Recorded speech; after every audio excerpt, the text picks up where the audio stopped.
ऐसा कुछ करना चाहिए।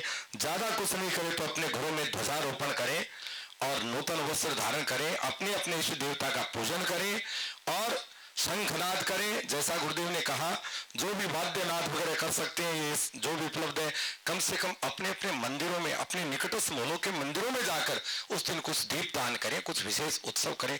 यूं लगना चाहिए कि 1 जनवरी को क्यों, हमारा 1 वर्ष प्रतिपदा, ये नया वर्ष है, उसमें हम लाभान्वित। यज्ञ के लिए बहुत सारी बात है, फिर भी मैं कुछ एक यज्ञ पर भी कहना चाहूंगा। उसकी एक मर्यादा है, उसकी एक व्यवस्था होगी, उस मर्यादा और व्यवस्था के अनुरूप शोध कार्य भी, उसके बारे में हमारे अन्य विद्वजन बताएंगे आपको।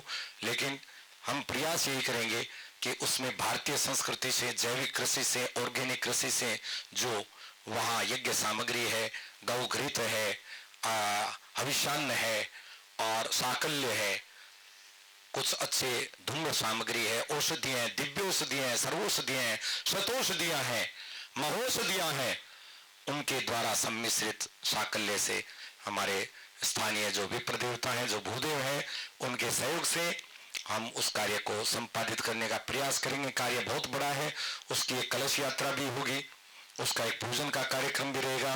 दैनिक उसमें प्रातःकाल भी पूजन और हवन चलेगा, मध्याह्न में सायंकाल भी उसका पूजन और हवन चलेगा। और 9 दिनों का वो एक तपोक्रम है, तपनिष्ठा है, आहार निष्ठा है, विचार निष्ठा है, संस्कार निष्ठा है।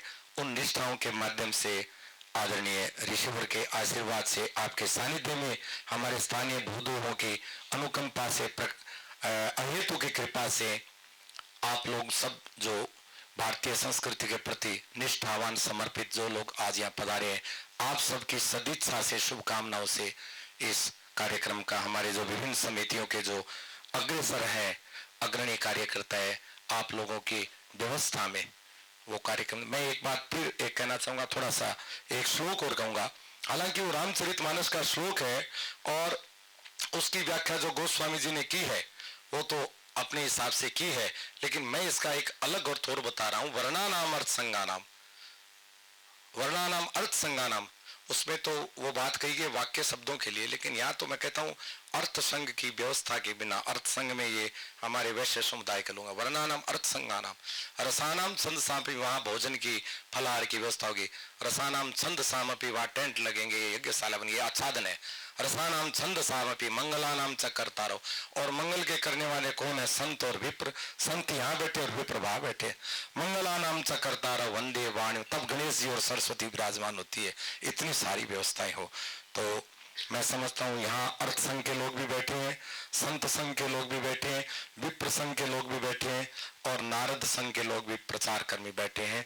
सभी के समन्वित प्रयास से भगवान गणेश जी, माँ सरस्वती, माँ जगदम्बा पराम्बा, राजराजेश्वरी भगवती, भगवान सांब सदाशिव और प्रभु श्री सीताराम जी विराजमान हो गए वृंदावन में। भगवान कृष्ण जी उधर काशी विश्वनाथ, सब देवी देवताओं, हमारे पंचायतन देवी देवताओं के शुभ आशीर्वाद से, विप्रों की मंगल कामना से, भूदेवों के आशीर्वाद से गुरुदेव का ये संकल्प पूर्णता की ओर अग्रसर हो।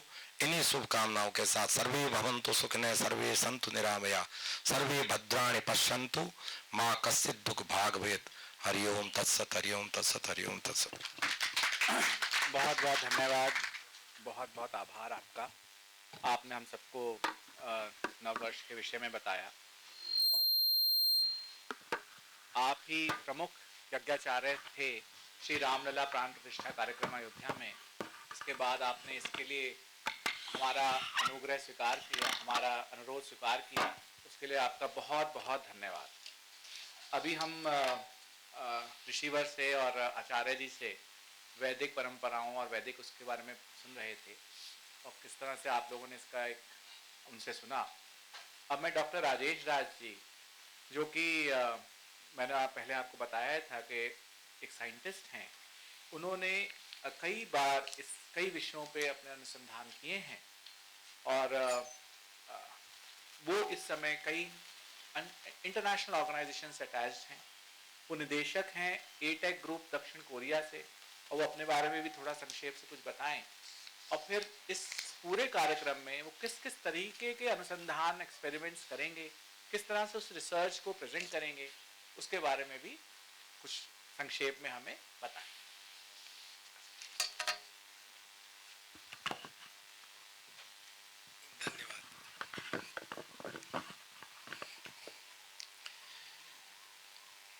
श्री गुरुवे नमः। आदरणीय मंच पर विराजमान मनीषीगण, पत्रकार भाइयों, साथियों, ज्ञानियों, मेरा बहुत शॉर्ट और संक्षिप्त और आपकी भाषा से मिलती जुलती बात मैं करूंगा ताकि आप समझ पाए। मेरा यहाँ पे रोल, जो आचार्य जी ने बोला, महाराज जी ने बोला, मैं यहाँ पे एक विलन का रोल करने वाला हूँ। I am going to be a villain. Why? ये जो कुछ करेंगे मैं क्वेश्चन उठाऊंगा। ये जो भी कुछ करेंगे, my role is to raise the questions. मैं प्रॉब्लम क्रिएट करूंगा। वो आचार्य जी हमें क्षमा करेंगे, निंदक नियरे राखिए आंगन कुटीर सभाए, बिन साबुन पानी बिना निर्मल करे सुहाए। तो मेरा काम रहेगा कि मैं हर बात पे प्रश्न करूंगा। आचार्य जी कहेंगे कि यज्ञ से रोग मुक्त होगा मनुष्य। मैं प्रश्न करूंगा कैसे आचार्य? आचार्य बताएंगे कि इसमें बिलोय घी है, घी जो है वो लकड़ी पे जाएगा, उससे जो धूम्र होगा उससे कल्याण होगा। अब जो ये शब्दावली बोलेंगे तो आप पत्रकारगण क्वेश्चन पूछेंगे, हमारे जो युवा वर्ग है वो समझना चाहेंगे। वो संस्कृत निष्ठ इनकी तरह ज्ञानी आध्यात्मिक है नहीं, पूछेंगे कि ये क्या बात हुई। तो मैं इनको भाषा दूंगा, इनको मैं एक वैज्ञानिक शब्दावली दूंगा, इनका मैं ट्रांसलेशन दूंगा। लेकिन ये ट्रांसलेशन बिना निंदा किए नहीं होगा। मैं समालोचना करूंगा, मैं आलोचना करूंगा, मैं प्रश्न पूछूंगा, हर एक स्टेप पे प्रश्न पूछूंगा। मैं पूछूंगा कि इसमें कौन कौन सी औषधियां डाली गई, इस ये यज्ञ किस प्रकार से काम करता है। उसके बाद मैं विज्ञान के नाना प्रकार के जो भी अवधारणाएं हैं, एजम्पशंस हैं, जो भी हमारे पास उपलब्ध मशीन है, जो भी हमारे पास विज्ञान और उसके फॉर्मुलीज है, चाहे वो फिजिक्स के हो, चाहे केमिस्ट्री के हो, चाहे वो बायोलॉजी के हो, हम प्रश्न करेंगे। इनके जजमानों का मैं खून लूंगा। इनके पंडितों का मैं खून पीऊंगा। और मैं जांच करूंगा। ये कहते हैं कि कल्याण होगा, मैं जांच करूंगा। मैं देखूंगा कि ब्लड के कंपोजिशन में कोई फर्क आया या नहीं।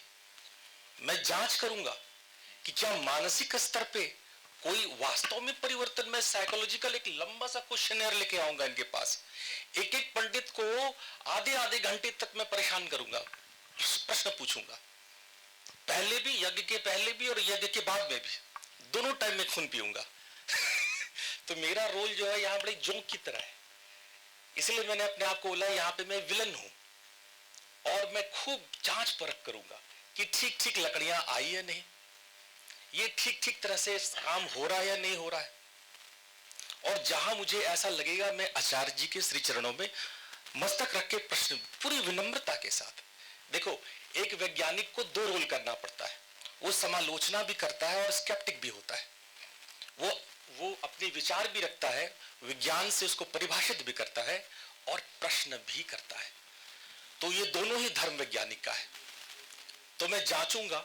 अब ये कहेंगे आचार्य जी की इससे वातावरण परिष्कृत होगा। भाई वातावरण परिष्कृत होगा क्या? नाइट्रोजन डाइऑक्साइड में कोई कमी हो जाएगी क्या? मोनोऑक्साइड में कोई कमी हो जाएगी क्या? होगा गैसियस लेवल पे कोई चेंजेस आ जाएगा क्या? अरे और तो और ये कहेंगे रोग दूर होगा। तुम कहेंगे क्या? ठीक है, मैं जांचता हूं पैथोजेंस, हवा में कितने प्रकार के बैक्टीरिया हैं। ऐसी पिछले जितने भी शोध हुए हैं, ऐसी मान्यता है कि मात्र 1 घंटे के हवन से 32 से लेके 94 प्रकार का पैथोजन, जिसको आप बैक्टीरिया कहते हो, वायरस कहते हो, फंगस कहते हो, वो कम हो जाता है। ये पहले भी शोध हुआ, ऐसा नहीं कि मैं पहली बार कर रहा हूं। रिसर्च कभी भी आप जान लो एबीसी से शुरू नहीं होता, इट ऑलवेज स्टार्ट फ्रॉम केएलएमएन। तो जो पिछले जितने भी शोध हुए हैं उसको आधार लेकर के मैं जांच करूंगा। ये बोलेंगे कि जो ये भस्म निकला वो नैनो पार्टिकल है, वो आप जमीन में गाड़ दो तो अच्छे पौधे हो जाएंगे, माथे पे लगा लो तो ललाट चमक जाएगा, खा लो तो रोग मुक्त, तो मैं जांच करूंगा, मैं भस्म को जांच करूंगा, मैं देखूंगा। आचार्य वर जो बातें कहेंगे मैं उसका जांच पड़ताल करूंगा। अपनी जो भी क्षुद्र बुद्धि है या इंसान जिस स्तर तक विज्ञान को ले जा पाया है, वो सभी नवीन और आधुनिक उपकरणों का इस्तेमाल करते हुए वो मैं जांच करूंगा। जैसे मैंने कहा जल, अब कलश में जल है, वो जल में क्या परिवर्तन हो गया, ये कहेंगे कि कलश का जल को पौधों पे डाल दो, पौधा जो है वो प्रफुल्लित हो जाता है, पौधों का जो है वो डेवलपमेंट काफी अच्छा। मैं जांच करूंगा, वहां मैं पौधे लगाऊंगा, 10 किलोमीटर दूर भी पौधे लगाऊंगा, जांच करूंगा, एक कंट्रोल ग्रुप रख करके और एक वहां एक्सपेरिमेंटल ग्रुप रख करके मैं प्री टेस्ट पोस्ट टेस्ट करूंगा, मैं जांच करूंगा। मैं यूं ही आचार्य को जाने ना दूंगा, क्षमा करेंगे आचार्य। तो ये सारी जांच ये हमारी तरफ से होगी। यही नहीं, इसके अलावा हम जांचेंगे कि ये पेड़ पौधे में जो परिवर्तन हो रहा है, ये मृदा में जो वहां की मिट्टी है, ये कहते हैं कि 1 यार्ड तक 1 घंटे मंत्र करने पर 1 यार्ड की मिट्टी बदल जाती है। हम जांच करेंगे, ऐसे कैसे छोड़ दे तो मैं जांच करूंगा, भांति भांति की मशीन। ये कहते हैं कि मनुष्य की ऊर्जा बदल जाती है, तो हमारे पास ऐसे ऐसे मशीनें हैं जो आपके चारों ओर के बायोमैकेनिकल फील्ड या यूं कहे कि इलेक्ट्रोमैग्नेटिक फील्ड को जांच करेंगे, उसमें परिवर्तन को देखेंगे कि क्या परिवर्तन हो रहा है। यही नहीं, एक सोशल एस्पेक्ट इसका मैं आप लोग को जो अब तक नहीं हो पाया है वो मैं करने वाला हूं, ये कि मैं आसपास के 20 किलोमीटर दूर जितने भी थाने हैं, मैं वहां के थानेदार के पास जाऊंगा और कहूंगा कि साहब जो आपका क्रिमिनल रिकॉर्ड रहा है इस क्षेत्र का, ठीक है, जितने भी स्थान देवता कुपित रहे हैं उस क्षेत्र का, जो भी घरेलू हिंसा हो चाहे कोई क्रिमिनल रिकॉर्ड हो, क्या हवन करने से, क्योंकि ऐसा शास्त्र कहता है, आचार्य जी बोलेंगे ऐसा कि लोगों की मानसिकता बदल जाएगी। आचार्य जी कहेंगे यज्ञ कराओगे लोग बदल जाएंगे, लोग के अंदर में अहिंसा ब्ला ब्ला ब्ला ब्ला। ठीक है, चेक आई चेक इट। मैं थाने में जाकर के रिपोर्ट मांगूंगा कि यज्ञ से पहले कितने घटनाएं घरेलू हिंसा की आई। थानेदार साहब से रिक्वेस्ट करूंगा कि यज्ञ के बाद 1 महीने बाद 2 महीने बाद तक हमें ये डेटा दे। देखो भाई, हम लोग तो डेटा से खेलने वाले लोग हैं, डेटा से स्टैटिस्टिक्स